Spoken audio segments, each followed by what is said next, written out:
La collection du FRAC est donc une collection nomade. Ces œuvres voyagent beaucoup, circulent beaucoup, à la fois sur le territoire régional, mais aussi national et international. Cela implique évidemment que les œuvres sont plus susceptibles de subir des dommages, mais en dehors d'une action humaine, c'est surtout l'usure du temps.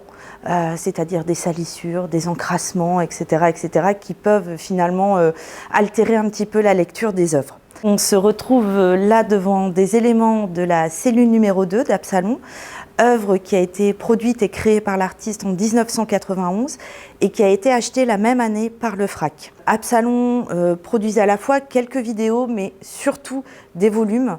En l'occurrence, la cellule numéro 2, c'est vraiment une forme allongée, circulaire, dans laquelle se retrouvent des éléments géométriques et le tout est homogénéisé et unifié par une couleur blanche immaculée. Elle n'a jamais été restaurée dans sa globalité. Donc elle a voyagé un peu partout dans le monde, à Tel Aviv, à Berlin, mais aussi à Villeneuve-sur-Lot, au musée de Gajac, au CAPC évidemment. Elle avait fait l'objet de petites restaurations ou de petites interventions, c'était même pas des restaurations localisées, mais on n'avait jamais pris la chose dans son entièreté.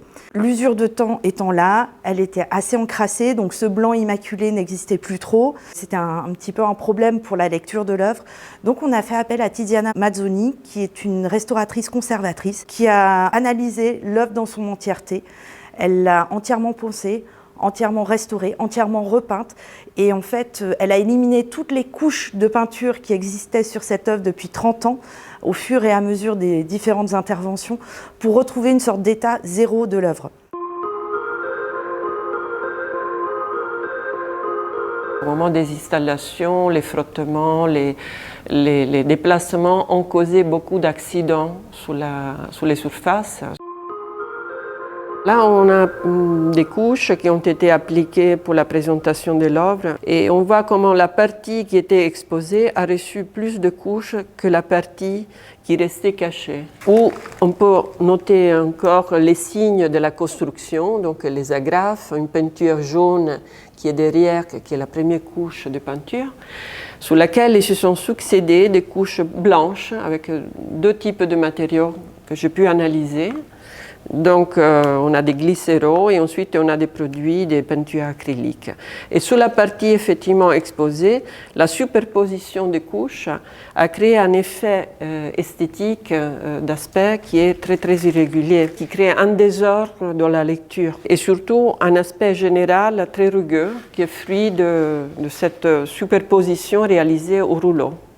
Donc il ne s'agit pas d'améliorer des aspects techniques, ni substituer des matériaux altérés, mais de conserver vraiment tous ces éléments et de les faire rentrer un petit peu dans cette compréhension, acceptation et donc conservation de tout ce qui est le geste de l'artiste, mais surtout son intention. Absalon avait une façon de travailler très rigoureuse, c'est-à-dire le travail était comme un peu une cérémonie. Donc quand nous travaillions, c'est-à-dire nous parlions très peu. Lui construisait, moi je construisais, c'est-à-dire que nous étions deux et chacun faisait sa partie, son travail, coupait le bois, ses cartons, mettait ses agrafes. Absalon avait cette urgence de travailler, on devait travailler vite. Soigneusement, le plus soigneusement qu'on puisse le faire, mais sans réfléchir trop longtemps. Il adorait le mouvement, l'action. On ne passait pas une journée à réfléchir sur une forme. Les formes, il les avait pensées.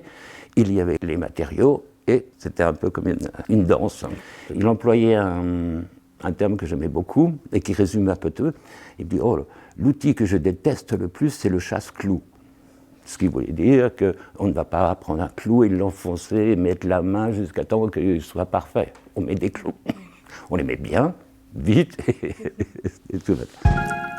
En fait, ce travail d'assistant, c'est là où il est formidable, c'est qu'on est très proche de l'artiste, on se fond un peu dans lui et lui dans vous, mais il y a des limites, il y a des codes, et il y a un énorme plaisir de la création et de...